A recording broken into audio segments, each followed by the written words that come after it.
Hey there, and welcome again to another episode of 3FS TV. Joining us today, we have a very distinguished guest with decades of experience as a historian. So if you have any history questions, don't send them my way, send them his way, via my way. But on your behalf, we're going to meet and greet. This is Peter. And just say a few words about why you like history so much, I suppose. Well, history teaches you about the goings on in the world today. It teaches you about understanding things that are happening because they're pretty complex events. Quite often, if you look at them from a historical perspective. The idiom history repeating itself. Well, yeah, there are a lot of things that can be seen as very predictable, and if people paid more attention to history, they might avoid some of the problems that they face today. I totally agree with that, Peter. Okay, but today we're just going to go for a little topic. We've just read this book, With the Old Breed, a New York Times bestseller. It was actually turned into a HBO miniseries called The Pacific by Steven Spielberg, as you've probably seen. Well done. But this based on this book and another book by a different author. But this one covers the battles of Peleliu and Okinawa, and it's, to be honest with you, it's probably one of the best war books I've read, especially not from a historical standpoint, but from a personal, experiential perspective. Does this book stand out for you, Peter, in the Pacific Theatre? I think it gives a good account of what the Americans Okinawa did. and Peleliu. It does. It is. It's. Because that was part of the island hopping campaign. It is, but it's an American perspective. It's reasonably accurate from that perspective, but there are elements that are missing from it. True. So it won't give. It gave a little bit of the Japanese story. It didn't give much of the Allied stories outside of the United States. But it is worth reading. It's quite good. It doesn't seem to lose pace, but it so even when it just describes that war's not all about fighting, I get what you're saying about how it doesn't give the Japanese perspective, and they're always just painting them as the bad guys who have to be gotten out of the way to move on to the next thing, because they can't go home until they've killed them all, sort of thing. Well, it's not written as a history book. It's written around history based on real events, but it's written to sell books, and so you've got to take that into account when reading it. Yeah. But I do like reading that sort of book, because when I put that in the perspective of some of the dry old history books you read, it gives a bit of activity and life to it. And the sort of technical history books. Yeah, history shouldn't be dead, shouldn't be boring, but it should. But you should recognise that the style of the writing. And even more interesting, or perhaps more interesting, but he's a mortar man. He fired mortars. He worked on a 62mm mortar, so he was a little behind the front lines, but he was just close enough to the front lines so that he would see the action. So there's a good scene where he sees the Japanese sneaking into the enemy lines on a death. They know it's a suicide mission, and I don't want to spoil any of the surprises of the book, but it's good because he sees the end of the war, because he's in Okinawa as they're finally wrapping up that campaign as the atomic bombs are going off in Hiroshima and Nagasaki. How do you feel about the ending to World War II? It did go out with a bang, but a terrible nuclear bang. One thing I think that stands out there is that the Japanese totally underestimated American culture. They believed it was weak from the inside, it was flabby, it was soft. They didn't actually understand American history. They looked at American history. I mean, a lot of it's not very nice because of their treatment of their indigenous peoples, but basically they're a warrior culture, and they survived the British, which is a tough ask from anyone. They survived, the Did wilderness. they copy the military from the British because it was so successful? They did a lot, and the German. Yeah, right. So they copied European. Yeah. So when America was drawn into the war, it wasn't drawn in halfway. They were committed totally to winning that war, and they were prepared to make a lot of sacrifices for it. Bombing Pearl Harbor. I mean, but they thought that would actually incapacitate them so that they could get enough oil, and they missed the 4 carriers. If they had got the 4 carriers imported, it might have been more successful. That's right, they were out, weren't they? But see, the defining end of the war was so they were aircraft bomb. Carriers. Yeah, the 4 aircraft carriers were out to sea when Japanese intelligence should have been aware of that, and they should have got those aircraft carriers in port because they were out to sea. They were the decisive factors for Milne Bay and for the Coral Sea battles. If they had got those carriers, it would have taken the Yanks another 4 years or 3 years to get anywhere near that capacity again. And after Guadalcanal, they didn't win a single battle really, the Japanese. So after they got to just Papua New Guinea and the Port Moresby, they basically lost all the way back. And the same theme in the Eastern Theatre as well. But we won't touch on the Eastern Theatre today. But you talked about the atomic bomb. The atomic bomb. I want to talk about the ethics of it. That wasn't dropped on Japan. Because this is the only nuclear war in history, and it's the only country to ever drop a bomb on a people. Yeah, and it's on a civilian populace. 100,000 dying, 80,000 in the other. But it wasn't dropped for the Japanese. It was dropped to tell the Russians to back off. It was, and so to show off the first. It was the first shot fired in the Cold War, and. Yeah, but look, it wasn't necessary though. I think they were about to capitulate. If they had have shown the Emperor Hirohito what this bomb can do, just show him the footage of what happened in Los Alamos. If they'd shown them that, perhaps he would have said, "I'm not the deity." Even after the 2 bombs were dropped, there was a very strong element in the Japanese military that did not want to surrender, and they were basically shooting at each other. They were shooting at each other and fighting over who was going to win the argument for surrender, and that's when the Emperor stepped in and overruled the whole lot of them. Right. Now that's why the Emperor was so important to the Japanese, and that's why the Americans didn't totally wipe him out, because it was the Emperor was still that supreme figure. Yeah. So they had to keep him. I mean, you have to have a lot of determination to because don't forget that 3 days went by before they dropped the second bomb, so they could have surrendered when the first bomb went off, but they didn't. Why the delay? The interesting thing is, and the Japanese didn't know this, nor did the Russians, but after they dropped both those bombs, they were both 2 different types of bombs. That's right. They were designed differently, and the Americans, the first thing they did when the Japanese surrendered is they flew scientists into those bomb sites to gather information. It was a scientific experiment. They tested both those bombs effectively, and then they were the second and third ever nuclear explosions, so they were tests. And the Americans took another 6 months before they could build another one. They only had 2. And what did we learn from that test? You learn that the Americans don't believe that the Americans won't use their nuclear weapons, because they will. Mutually assured destruction is not always certainty. So don't play with something that's this dangerous, this combustible. Right. You've got to look. As a historian, I'd argue that the world has got rid of, largely got rid of chemical and biological weapons. They're not used, they're not allowed to be used, so there's very strong sanctions that countries do use them.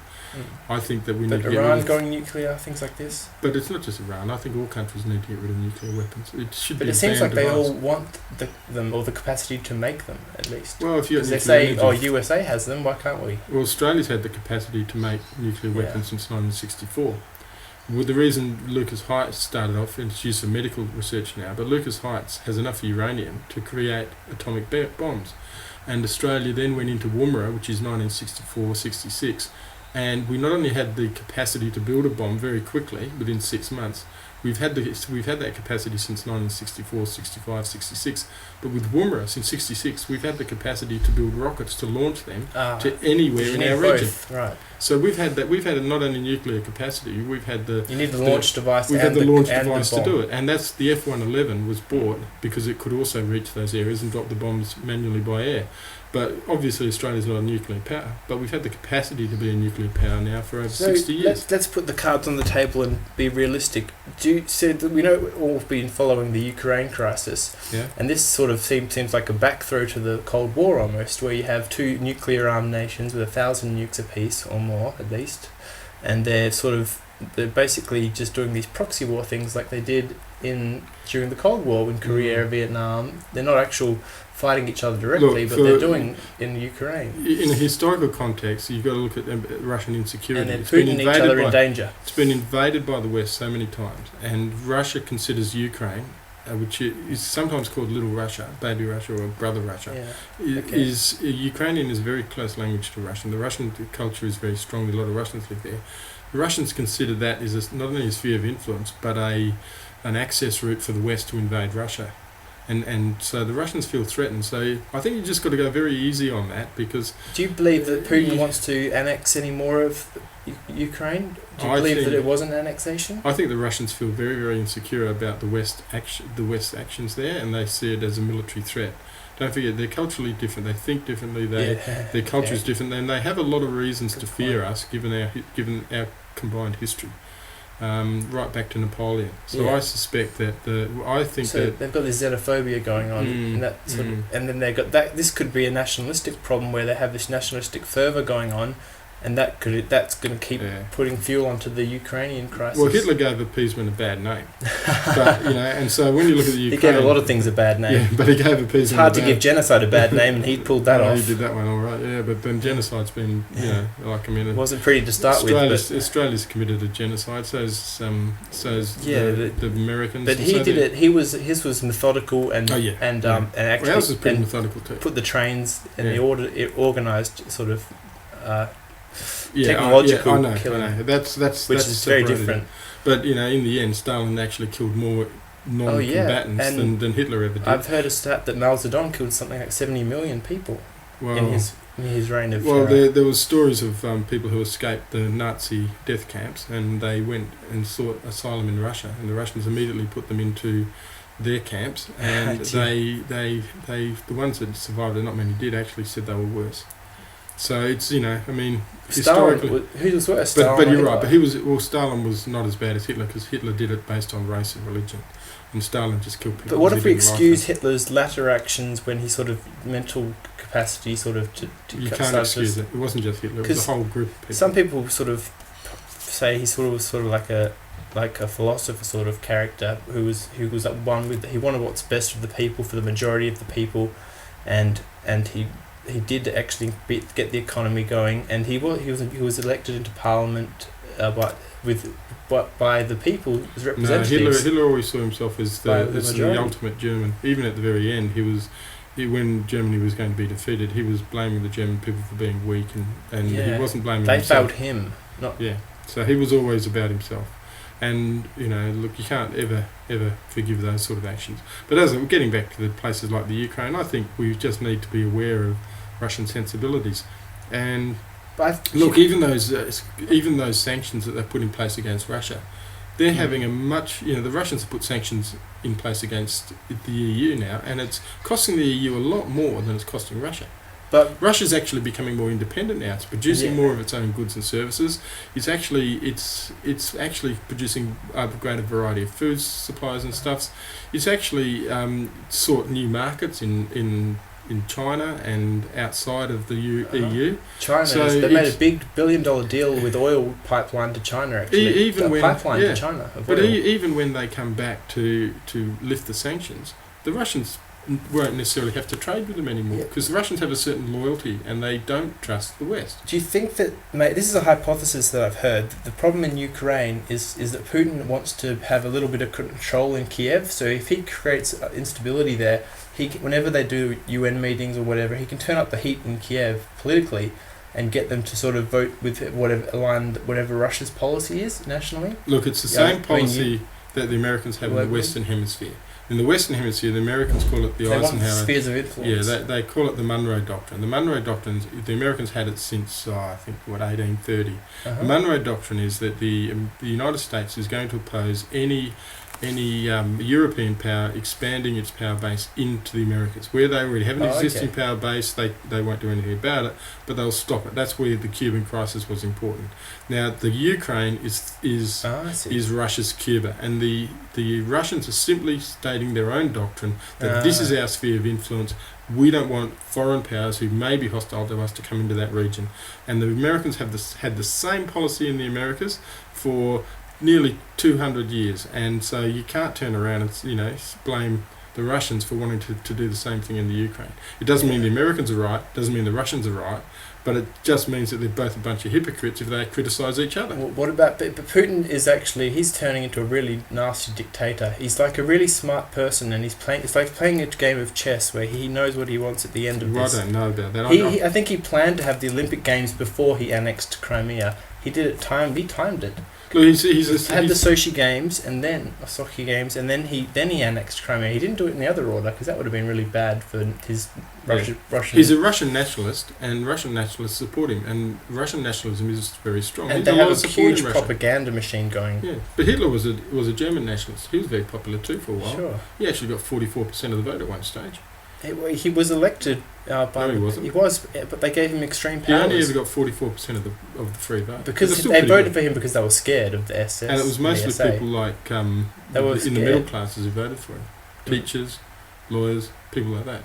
It wasn't the working class. The working class didn't vote for Hitler overwhelmingly. A large number did. Most of the people were those middle class people in sort of middle management, sort of teachers, lower level managers in factories, office workers. They were the ones who really got in behind him. Oh yeah. Everyone else just sort of went along and didn't do anything. If you go to the working class areas of Germany, like Frankfurt and the Ruhr Valley and stuff, they didn't vote for Hitler. Yeah, Bavaria as well, I heard, was not popular. Hitler wasn't. Yeah, he wasn't popular there. And that was his favourite. So thanks for coming on, Peter, and that will be good enough 15 minutes for now, but any other time we'll come on, and started in the Pacific, ended up in the Ukraine. It's weird, I'm glad you got to meet 3fs.org's personal historian. We own him actually. He's our property for now. No, not really. But thanks for coming on, Peter. I'm sure we've all learned a lot, and we've got a lot to think about now. Hope to see you again. Bye.